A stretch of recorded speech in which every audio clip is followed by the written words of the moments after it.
Welcome to Life Coaching on the Move. My name is Fiske, your host, life coach, trainer, motivational speaker, YouTuber now, much more so, and podcaster. Welcome to this podcast. If you're new, then this is me. I am a life coach. I often record these whilst out on dog walks because it's where I'm at my most peaceful, my most creative. More so at the moment because of the corona issue. I've got a house full of teenagers, so I prefer to do the recording out here where we won't get interrupted. So if you can hear bird song or the dog panting or pheasants lifting, that's why we're out in the woods. There's not a soul around. It's absolutely beautiful. So feel free to come for the little dog walk with me as I chat away. I speak from the heart. Most of the time I don't really know what I'm going to say before I even start. But I share stories, examples, stories of my own, stories of hundreds of clients that I've coached, examples of things, give you tips, techniques, and thought-provoking insights, depending on what's going on in the world. At the moment, of course, we're in the coronavirus, so these few episodes are concentrating on that and helping you through that. But of course, they will be relevant no matter what we're facing at the time. If you're listening to this months and months down the line, it's behind you. There will be still relevant tips and techniques that apply to lives no matter what. If you are new to this podcast, please feel free to listen to the back catalogue. If you want any in particular, I would recommend the first few because they kind of lay out the foundation of my coaching. Although I would say completely biased, but they're all pretty interesting and useful. So do feel free to catch up. If you like what you hear, please share it because especially now when people are bored with what they're listening to on the TV, they're running out of things to do, they've got a lot of time on their hands and they're struggling perhaps and maybe isolated and lonely, this could be exactly what they need. So please do share it on your social network, take a screenshot or tell people about it and tell them how to find it because a lot of people, still half the population, do not still currently know how to listen to podcasts. So maybe guide them through, help them out a little bit or tell them where to find it. So I will stop talking now and crack on with this week's episode of Life Coaching on the Move.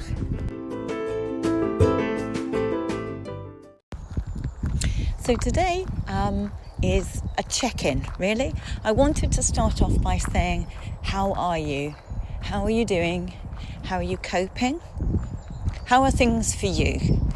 Because I know that in amongst my listeners, it will be very different for each and every one of you. Some of you will be like some of my clients who are actually coping with the COVID-19 situation, crisis that we're facing, coping quite well actually. Some of my clients are saying to me at the moment that they feel less stressed than they have done in a long time. Others that I'm working with are now, perhaps where they haven't been, struggling with anxiety, with fear, with worries, anxiety and fear about the virus and about their loved ones and the safety of their loved ones because they can't see them all. Relatives are apart from their household. It brings the question of our mortality to us. But also some people are deeply worried about finances and security and their jobs, paying their bills, keeping a roof over their head. Others are challenged with just the everyday survival of having a house full of young kids and trying to keep them occupied and referee between them and stay sane in amongst it, and perhaps even at the same time also be trying to keep their job going. So I know that so many of us will all have our own challenges. Some of us are handling it better than others. Some are made for this. My 15-year-old boy, I think, has been in training all his life for this time. He is rising to the challenge and couldn't be happier. Online, on the Xbox with all his mates. They're all having a whale of a time. He's not getting nagged and shouted at as often as he might from me because he and my husband are working from home. So in some ways we're being a little bit naughty and taking our eye off the ball on how long he's up there for.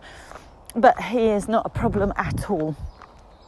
Our 17-year-old is doing really well. He isn't complaining or whinging, but I know he's desperately missing his mates. He's got a newly acquired driving licence and he should be out there driving, and he's about to turn 18. He should be out there socialising and seeing his girlfriend and seeing his mates and doing some travelling this summer and getting ready for uni, and he can't. But he's not whining or moaning about that. He's very, very good about it, but I feel for him because this is his youth and this should be his time to make memories and have a real laugh, really.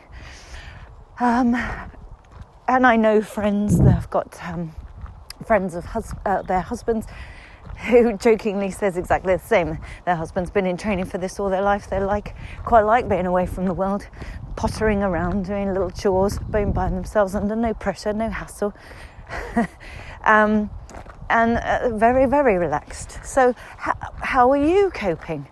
Is it suiting you? Or is it really challenging you? What are you finding? What are you finding are the upsides? What are you finding are the downsides? Now, I know finance is an issue. I know worries about the illness is an issue. I know missing friends and loved ones are an issue. My husband says he misses the pubs more than anything, which is quite a telling sign. I think I'm going to get to the point where I miss having my roots done soon. Anyway, but I'm joking. But what is good coming from this? What is the good that is coming from this that you're finding? I know in one of my podcasts here, I talked about the value, give away your money in abbreviations or quote marks, carefully. Invest carefully your money. And I was not meaning your money, I was meaning your time, because time is money, and our time is so valuable. It is a finite amount. We've all got 24 hours in the day. And my previous podcasts mentioned, where do you have to invest your time? Where is it being pulled? In what directions? And are you in control of where your time goes? Do you have boundaries? Are you being pulled by everybody and have very little time for yourself? Are you spending your time in the right place, for the right people, doing the right things? And the whole podcast was about investing wisely and having those boundaries and, seeing your time as value, which it is. It's the most valuable resource we have. And it's the one thing we're in control of a lot. Obviously, if we're parents of young children and things like that, we've got demands, of course we have. But our time is one of the most valuable things we have. Well, in this time with the coronavirus, most of us, unless we're frontline workers, many of us are staying at home safe and following the rules. So that means we've got a lot more time than perhaps we have had in a very, very long time. We're not commuting anymore, and on the hamster wheel of the 5:30 a.m. start and on a train for an hour and 40 minutes and undergrounds or buses or stuck in traffic on busy motorways. We're trying to find parking spaces. We're not doing any of that now. We're staying at home safe. We're not having the same grappling around the supermarkets with busy trolleys in the busy times. They're much quieter. I don't know about you, but I'm finding that I'm using the food and the resources in my cupboards a lot better than I ever have done before. I'm actually really properly standing there and thinking, right, what can I cobble together with all of these things? What can I mix up? Or trying new things and new variations and trying the kids with new things. And being more creative to try and avoid how often I have to go to the shop and get some more bits in to minimise the exposure. So I'm being more resourceful, and I'm loving it actually. I'm really enjoying that. finding old packets of things that are only just within date and using those, whereas I know I would have just bought more of them, and the cupboards and the drawers would have been packed with pastas and rices and tins and cans. Now I'm properly using them. I'm properly thinking, right, I'll focus on these things now. So much more resourceful, much better planning. I actually every morning plan, or even in the evening before, what can we have tomorrow, so I don't need to go to the shop yet for another day or two. What can I stretch out and eke out and make that I know they'll all eat? And I'm having to think about breakfast and lunch and dinner for all 4 of us. So rather than bore them on that again, I'm trying to have variety and balance, but also minimise how often I have to go to the supermarket. And as a result, probably saving money as well, because I'm certainly throwing food away a lot less. And I'm really enjoying that. How about you? Is that something you relate to?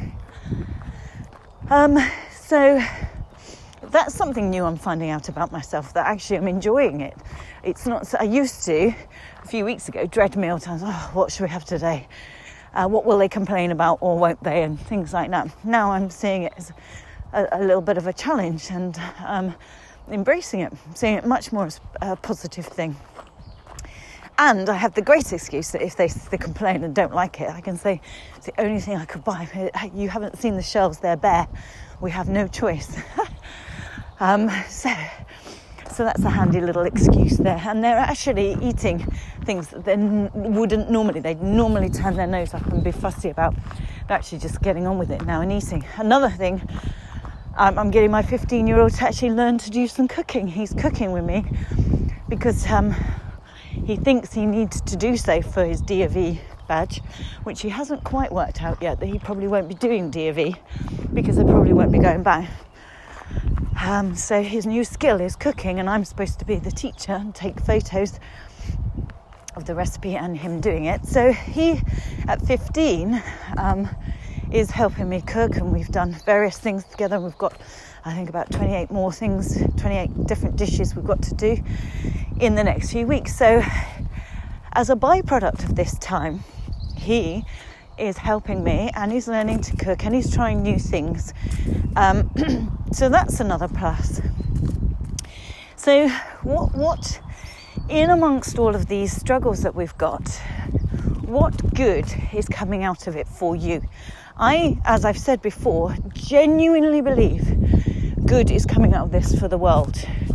I'm not, don't get me wrong, I'm not belittling how difficult this is, how tragic this is, and for the loss of lives. It definitely has some ginormous downsides and is a terrifying enemy that we're fighting. But there are, in every tragedy and every struggle, there's always something, some glimmer of positivity in there somewhere if we search. And I know that, as I've said before, the UK is definitely much more united now than it was a couple of months ago in amongst the Brexit fallout, and the last 2-3 years we've been really divided nation, and really a lot of negativity and anger around in our nation. That, I think, has gone now. I think so too were we viewed that way by Europe to the UK generally. Definitely negativity there, and I feel that's gone as well now. I think we're uniting, we're following Italy, we're following Spain, we're all working together, all the nations. In fact, I think globally around the planet, we're all pulling together. We're all watching the different scientific communities, the different governments, how they're doing things, how they're benefiting, what's working, what's not working. The whole world is pulling together on this unseen enemy, and mankind are all fighting this together. It's not small wars against each other now, it's one war against something else.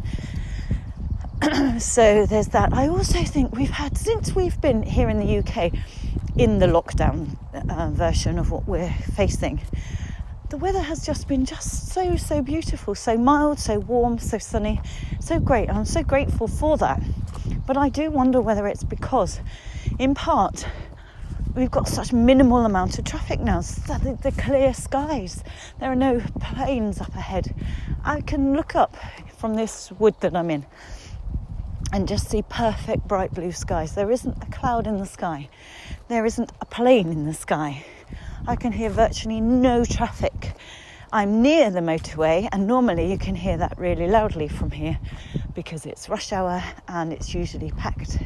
A distant sort of a growl in the background is the motorway, but I can barely hear it. There's virtually nothing around. Buses, trains are down to a minimum, and they're, reduced significantly in terms of pollution. And so I think if we are in this, if most of the countries around the world are in this for 2 to 3 months at least, which it appears that we all will be, what great impact is that going to have on climate change? 3 months.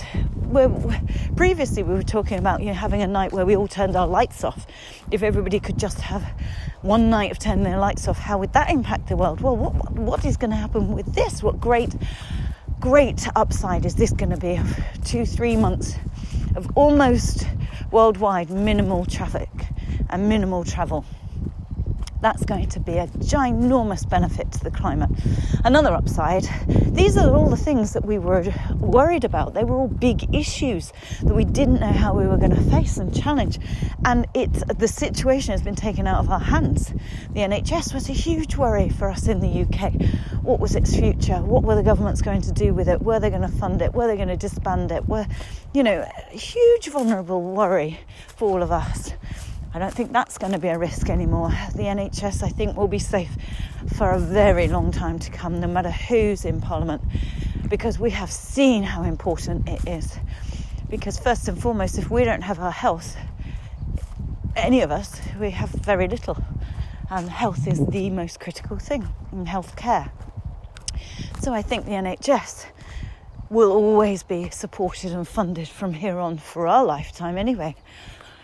Another thing we used to complain about a lot was footballers' pay and what a waste of money it was, and how just unrealistic it was, and just obscene, really.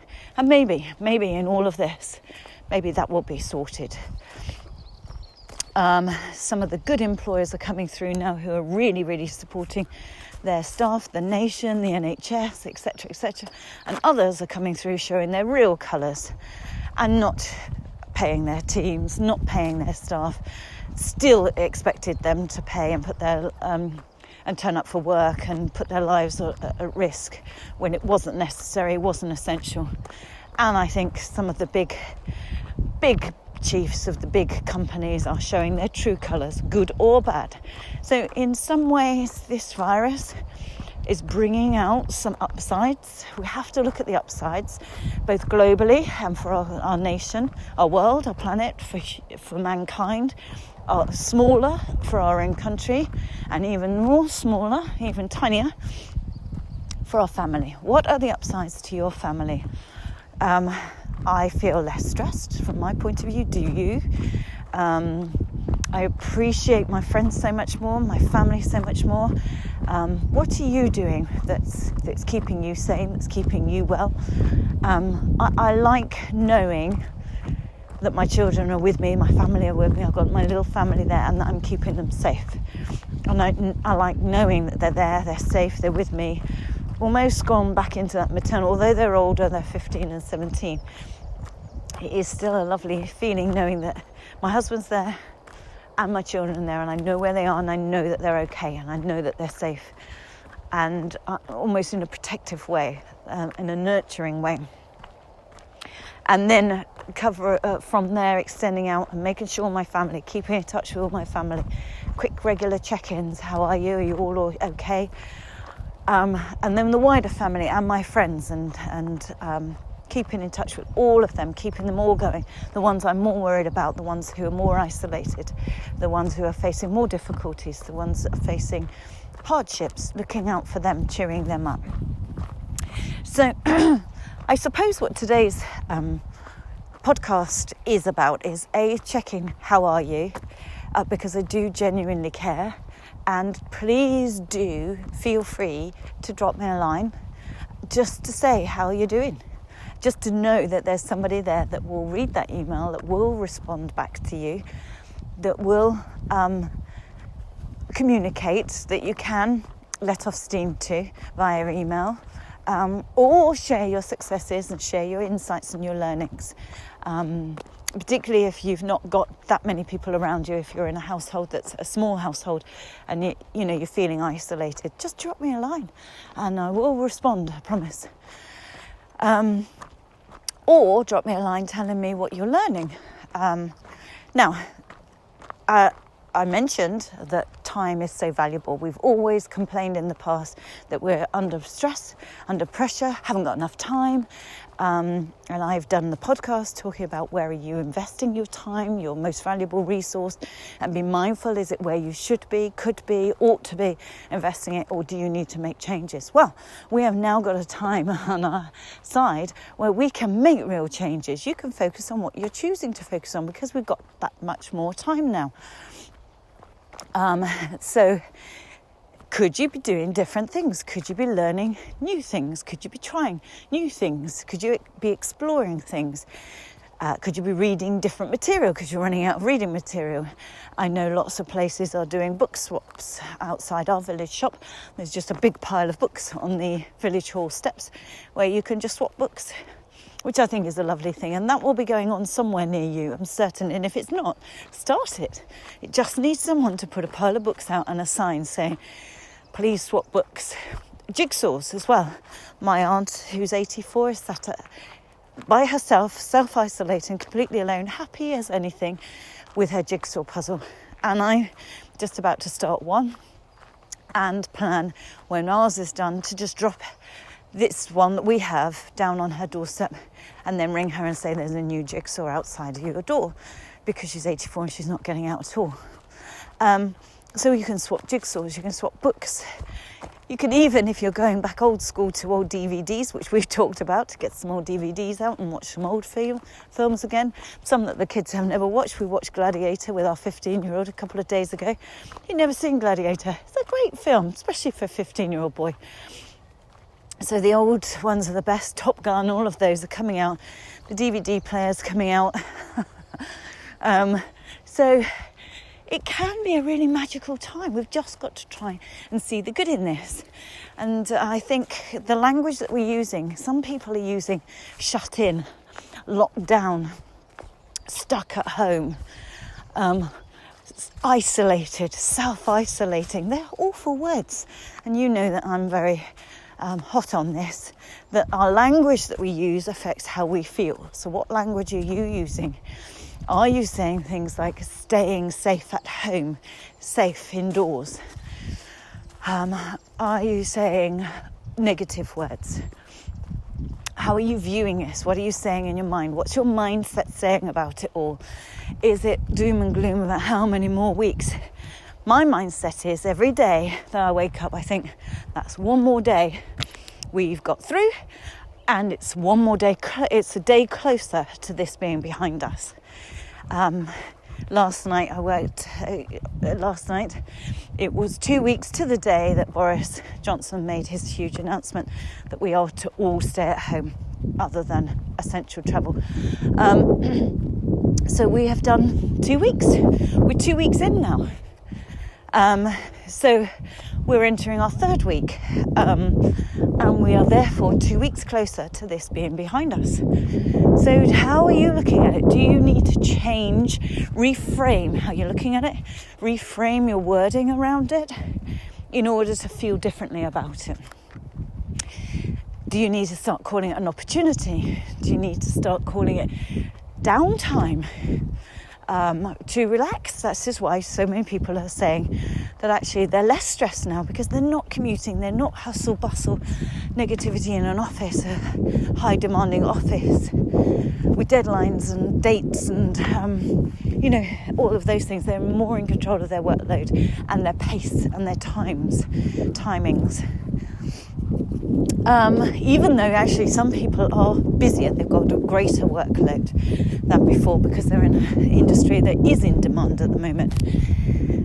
So what are the good things for you? I don't want you to focus on the negative, because all that is going to do is drag you down. I want you to sift through however hard that might be and however non-obvious that may seem at the moment. Sift through the potential chaos or the craziness of this time and see the gifts that are in there. A bit like, I don't know why, I just saw an image of the old cowboys with the where they're looking for gold in amongst all the sand and debris, where they have that sift thing, that grate that they kind of sift all the sand and the water comes through, and they may or may not be left with a little tiny gold nugget.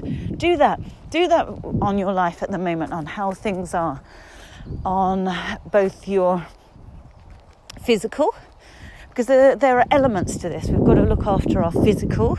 That's important. If you feel physically well and healthy and active, and you're getting out and you're going for your exercise, you're getting outside, your immunity will be boosted, your vitamin D levels will be boosted, you will feel stronger, and should you fall poorly, you will be better able to fight it. You also need to work on the psychological immunity, though. You've got to be psychologically strong to come through these weeks to come through it successfully, happy, come out more confident, more prepared to embrace life, more accepting, more resilient. So sift through, like the old gold miners, the searching for gold, sift through all of this and see the good. Just as I'm sifting through all my wardrobes and cupboards and tapping out the stuff that I'm not going to use, I'm feeling great about much less clutter in my wardrobes and drawers, cupboards, everything's being cleared one at a time. Slowly, we've got bags of time. But it already feels that there's more order in the house because we're sorting things and turfing things and clearing things, and that's very, very therapeutic. You feel much more in control, far less chaotic and messy. And they always say, don't they, tidy desk, tidy mind, tidy house, tidy mind. Just tidying feels like you're in control of this craziness. So where can you tidy? Where can you sort? Where can you get some calm and some order rather than the chaos? So look after your psychological immunity, because if that is a weakness, if you are struggling, that's going to drag everything else down. If you're struggling psychologically, it will impact on whether you do or don't exercise or not. Because if you're not in the right mindset, you won't make yourself go out there. So sometimes us humans think that our head is one thing and our body is something else, and we're almost disconnected from the neck down. They're two separate entities. They're truly not. They are so interwoven and so big picture. We are one thing. The mind influences the body influences the mind. It's a two-way process. So if you're strong mentally, it will affect you physically, and vice versa. If you're strong physically, it will affect you mentally. So work on all of them, both sides. And also don't forget that your heart's in there. When I say your heart, I mean the loving side of you, the kindness side, the compassionate side. And one of the great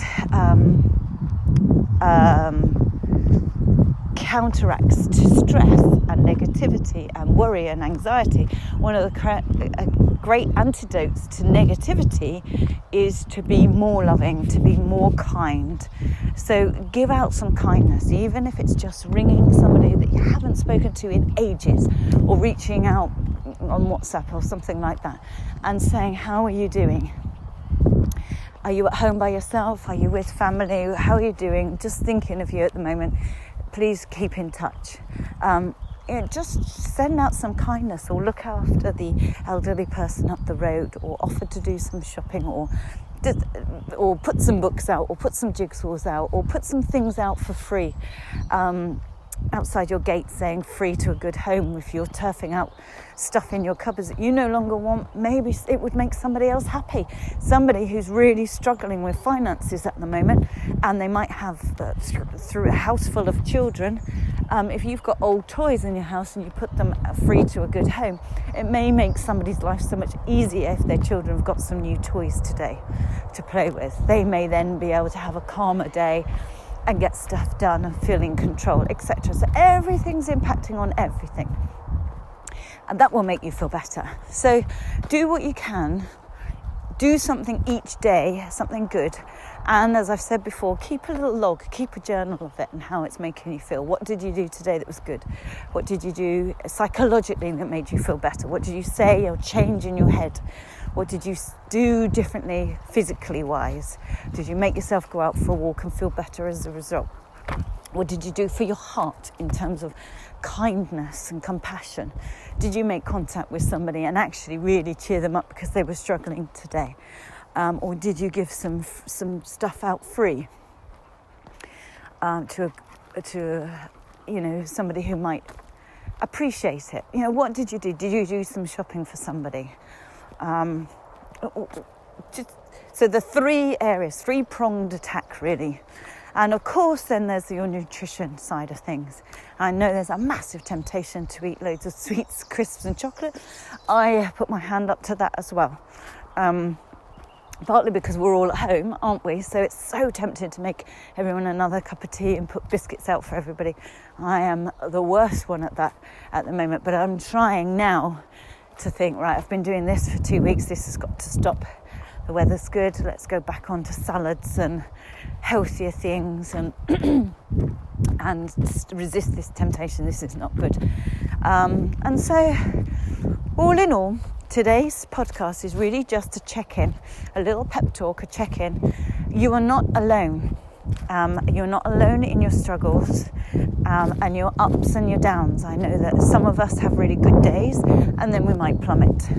And I suspect as a nation that's going to probably happen. We're just approaching our 3rd week and I can imagine there's going to be a bit of a time where we hit a real low because it's just dragging on and we can't maybe at some point see any daylight at the end of the tunnel, and then it will all turn again and we'll begin to see daylight at the end of the tunnel. But I think we've got to allow ourselves that, some highs and lows. We're human, and go with how you feel, but know that you can do things about it as well, that you do have a choice with what you're saying in your head and what you're feeling and what you're doing. You are in control. And if you feel alone and if you feel you're struggling, then just drop me a line. You're not alone. I would happily respond.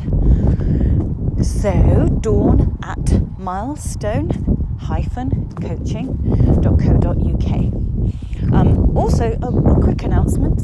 I have been focusing much more on my YouTube channel the last week. So if you want to go to the website, www.milestone-coaching.co.uk, there's loads on there. There's the blog and there's free workshops when we're coming out the other side, and we could do workshops again, and various courses and online programs available. But in the top right hand corner where you can click on Facebook and contact me on Facebook or email and things, there's also a little play arrow, one of those little sideways triangles for play, and that connects you straight to YouTube. And you can subscribe on there and follow all the YouTube films as I put them up. So if you want to follow the YouTube channel, you're welcome to do that too.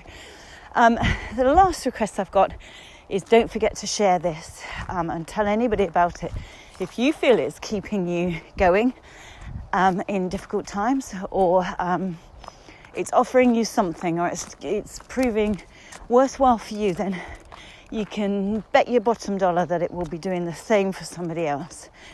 And it may just be what they need right now, particularly if they're at home by themselves. And they are bored now with every Netflix program and everything else that's going. They've watched everything. This may just be what they need. So do put it on your social media if you wouldn't mind, or tell somebody about it, or forward it on to people, take a screenshot or something like that. That would be really, really kind. And I massively appreciate that. Thank you so much. So I want to just wish you well, stay safe and indoors. Don't risk it. Look after yourselves. Take care. Stay upbeat and stay smiling. And I will look forward to talking to you on next week's episode of Life Coaching on the Move. I'm going to finish my dog walk now. Take care, everybody.